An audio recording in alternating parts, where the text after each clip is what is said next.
Un atelier de 2 jours de formation sur l'élaboration du plan d'action biennal du cluster environnement Ituri a été clôturé sous le thème intégration environnementale dans nos projets ce jeudi 31 octobre 2024 à Ville de Bunia par les maires policiers. Occasion de demander à ses participants de se ranger à l'ordre utile pour conjuguer un effort commun pour atteindre un objectif. Le commissaire supérieur principal Mbouikola.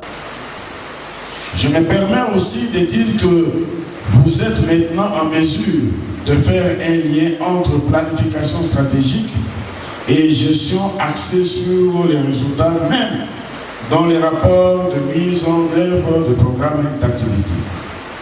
Ainsi donc, il importe de recommander à toutes les parties prenantes à cet ambitieux programme de se ranger à l'ordre utile de bataille pour conjuguer un effort commun à atteindre de la performance. Fabrice Manté Augustin, coordonnateur exécutif du cadre de recherche, d'innovation et de développement, plusieurs diagnostics seront organisés sur terrain, approcher la communauté pour faire face aux problèmes environnementaux. Si les plans communautaires, vous savez, messieurs les journalistes, dans les plans, il y a plusieurs axes.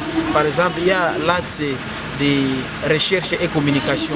À travers cet axe, il y aura beaucoup d'études qui seront menées sur le terrain, des diagnostics. Il y aura aussi des formations à capacité, des renforcements à capacité. À ce niveau-là, nous allons approcher la communauté, souvent la communauté qui n'est pas suffisamment informée. Maintenant, avec les classeurs, il y aura vraiment des thèmes bien précis que nous allons développer avec la communauté pour les sensibiliser, les former et puis l'éduquer afin de faire face aux problèmes environnementaux fondamentaux qui n'est rien d'autre que la sécheresse, les changements climatiques, les inondations et Japon. Les participants n'ont pas manqué à remercier les organisateurs à cet terme. Beaucoup de problèmes environnementaux que nous avons soulevés et la province va en bénéficier en ce qui concerne